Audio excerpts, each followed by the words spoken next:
हरियाणा एक बहुत बड़े बदलाव के कगार पर खड़ा है। सिर्फ सत्ता में बदलाव नहीं, बल्कि व्यवस्था में बदलाव चाहते हैं हरियाणा के लोग। ये जो बीजेपी, कांग्रेस, इनेलो, जेजेपी एक कुचक्र चला आ रहा है कि एक के बाद दूसरा, दूसरे के बाद तीसरा गद्दी पर तो बैठ जाता है, पर ना तो आम लोगों को बिजली की सुविधा मिल पाई, ना पानी की सुविधा मिल पाई, ना स्कूल अच्छे हो पाए, ना अस्पताल अच्छे हो पाए, ना युवाओं को रोजगार मिल पाया, ना कर्मचारियों को पेंशन मिल पा रही, ना किसानों को उनकी फसल का दाम मिल पा रहा, ना मुआवजा मिल पा रहा।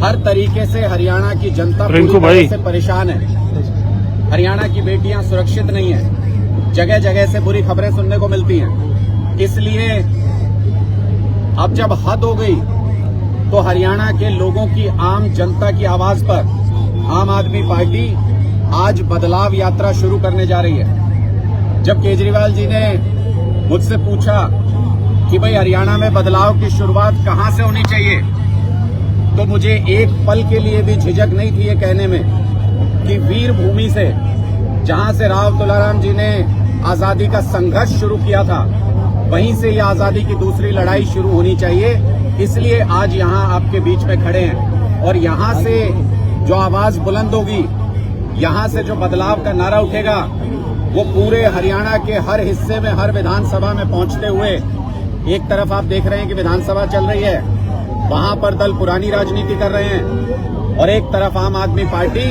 सड़क पर आम लोगों के बीच में उनके हक की आवाज उठाकर, उनका संघर्ष बढ़ा करके हरियाणा के अंदर बदलाव का रास्ता बुलंद करेगी, रास्ता साफ करेगी। मैं साफ तौर पे ये कहना चाहता हूं कि विधानसभा में पक्ष विपक्ष का खेल जरूर चल रहा है, लेकिन विधानसभा के अंदर बैठे हुए लगभग सारे विधायक भारतीय जनता पार्टी के साथ मिले हुए हैं। फिर चाहे वो भारतीय जनता पार्टी की सरकार में विधायक हो या फिर कांग्रेस पार्टी के विधायक हो। 9 साल में याद कीजिए, कांग्रेस पार्टी ने कौन सा जनता का मुद्दा उठाया विधानसभा के अंदर, कौन से ऐसे मुद्दे उठाए जो सत्ता को विवश कर सके आम जनता की बात मानने के लिए।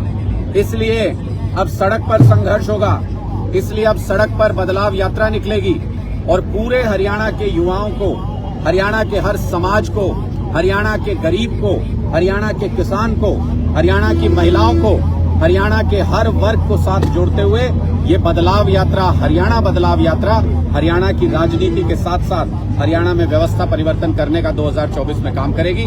इसलिए आज हम यहां से आगाज कर रहे हैं। रास्ते में लोग जुड़ते जाएंगे, काफिला बढ़ता जाएगा और धीरे धीरे पूरे हरियाणा में बदलाव की आवाज बुलंद होगी। आप कोई प्रश्न पूछना चाहते हैं तो सर, जिस तरह से प्रदेश के अंदर पहले भी कई यात्राएं निकली, चाहे राहुल गांधी की भारत जोड़ो यात्रा रही हो, अभय चौटाला की यात्रा रही, बलराज कुंडली की रही, आज आपकी यात्रा शुरू हो, तो क्या अंतर इस यात्रा में? देखिए, पहले की किसी भी यात्रा को उठा के देख लीजिए, उसका लक्ष्य क्या था, उससे मिलने क्या वाला था, हासिल क्या होने वाला था। अगर राहुल गांधी जी की यात्रा की बात करें तो कांग्रेस पार्टी ने 25 साल राज किया हरियाणा के ऊपर। अगर कुछ बदलना होता तो बदल जाता ना, बिजली, पानी, स्कूल, अस्पताल अगर मिलना होता तो मिल जाता। ये भारतीय जनता पार्टी 52-55 पता नहीं कितनी यात्राएं निकाल रही है, क्या बदलेगा इससे? पिछले 9 साल से भारतीय जनता पार्टी से हरियाणा का हर व्यक्ति त्रस्त है, परेशान है, हर वर्ग रो रहा है। तो फिर 9 साल के बाद ये यात्रा निकाल के क्या बदलना चाहते हैं? आम आदमी पार्टी की यात्रा का लक्ष्य स्पष्ट है। हम हरियाणा में व्यवस्था बदलना चाहते हैं, हम हरियाणा के आम लोगों की आवाज को विधानसभा तक पहुंचाना चाहते हैं और हरियाणा में 2024 में सत्ता परिवर्तन करना चाहते हैं। ये बदलाव यात्रा अपने लक्ष्य में कामयाब होगी। इसलिए हवन करके, पूजा करके, हनुमान जी का आशीर्वाद लेके हम ये यात्रा शुरू कर रहे हैं। बजरंग बली जिसके साथ हैं, उसका रास्ता कोई नहीं रोक सकता, वो लक्ष्य तक जरूर पहुंचेगा। सर, यात्रा का रूट चार्ट क्या रहेगा? देखिए, यात्रा का रूट चार्ट 4 अलग अलग यात्राएं हैं। एक कालका से आज ही शुरू हो रही है, वहां से पूजा पाठ करके हमने शुरू की है। दूसरी फरीदाबाद से हमारे जो अध्यक्ष हैं पार्टी के सुशील गुप्ता जी, उन्होंने यात्रा शुरू की है। तीसरी सिरसा से डॉक्टर अशोक तंवर जी ने यात्रा शुरू की है और चौथा रूट यहाँ महेंद्रगढ़ से, वीर भूमि से, मैं यहाँ से इस यात्रा का नेतृत्व करते हुए यहाँ से आगे बढ़ेंगे। पूरी पार्टी के सभी कार्यकर्ता जगह जगह पर आम लोगों के साथ इस यात्रा का स्वागत भी करेंगे, इस यात्रा में भी जुड़ेंगे।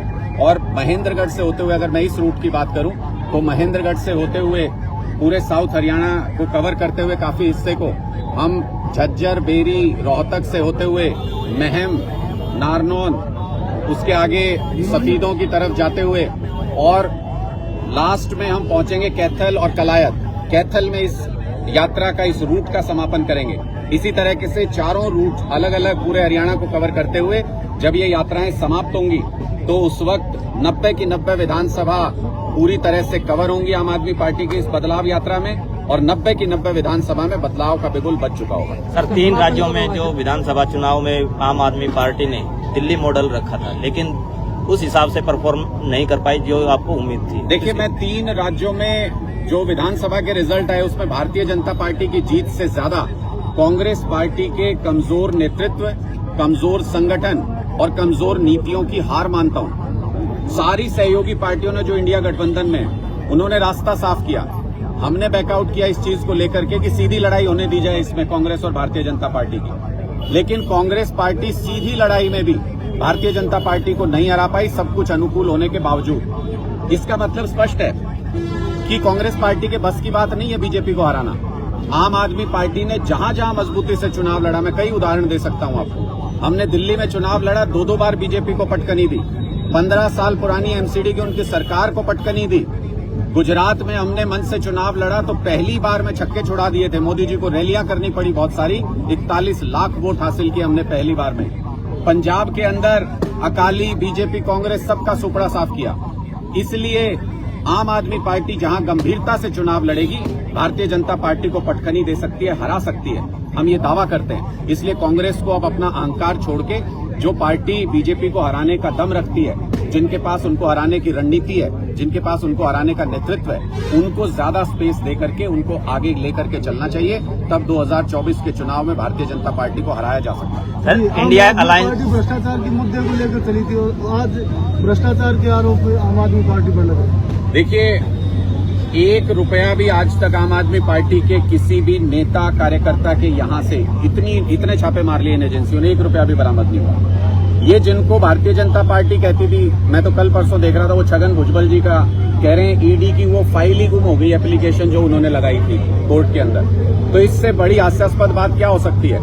सारे भ्रष्टाचारियों को भारतीय जनता पार्टी ने अपनी पार्टी में शामिल करा के अपनी वॉशिंग मशीन में धो के उनको साफ सुथरा डिक्लेयर कर दिया। और जो ईमानदार लोग हैं, मैं फिर बार बार ये कहता हूं, आप देखिए पूरे देश में किसके खिलाफ कार्रवाई हो रही है। क्या किसी और पार्टी के नेता जेल जा रहे हैं? आम आदमी पार्टी के नेताओं को ही क्यों जेल भेजा जा रहा है? उसमें भी संजय सिंह जी को, जिसका दिल्ली सरकार से कोई लेना देना नहीं। ये साफ बताता है कि ये सारे झूठे केसेस हैं। कहीं से भी कोई 1 रुपया भी भ्रष्टाचार का आम आदमी पार्टी के किसी व्यक्ति के यहां से बरामद नहीं हुआ। मोदी जी को डर लगता है आम आदमी पार्टी से, मोदी जी को डर लगता है केजरीवाल जी से कि एक दिन केजरीवाल जी ही उनका बोरिया बिस्तरा समेट के भारतीय जनता पार्टी का हिंदुस्तान की राजनीति से बाहर कर सकते हैं। इसलिए वो हर हथकंडा अपनाएंगे, हम हर हथकंडे के लिए तैयार हैं। शहीद भगत सिंह जी को जेल में डाला था अंग्रेजों ने, तो यही सोचा था कि अब कोई आजादी नहीं मांगेगा। हम भी इसी तरीके से शहीद भगत सिंह जी को मानने वाले लोग हैं, खुली चुनौती देते हैं। डालिए जिसको जेल में डाल सकते हैं, चढ़ा दीजिए फांसी जिसको चढ़ा सकते हैं, मार दीजिए गोली जिसको मार सकते हैं, लेकिन ये परिवर्तन होकर रहेगा, ये बदलाव होकर रहेगा, पूरे हिंदुस्तान में होगा। एक दिन आम आदमी पार्टी का, आम आदमी का पूरे हिंदुस्तान में राज होगा। सर, 3 राज्यों में कांग्रेस का कमजोर प्रदर्शन के बाद क्या आम आदमी पार्टी इंडिया अलायंस का हिस्सा रहेगी? देखिए, हम आम आदमी पार्टी इंडिया अलायंस का हिस्सा इसलिए नहीं है कि कांग्रेस कमजोर है या मजबूत है।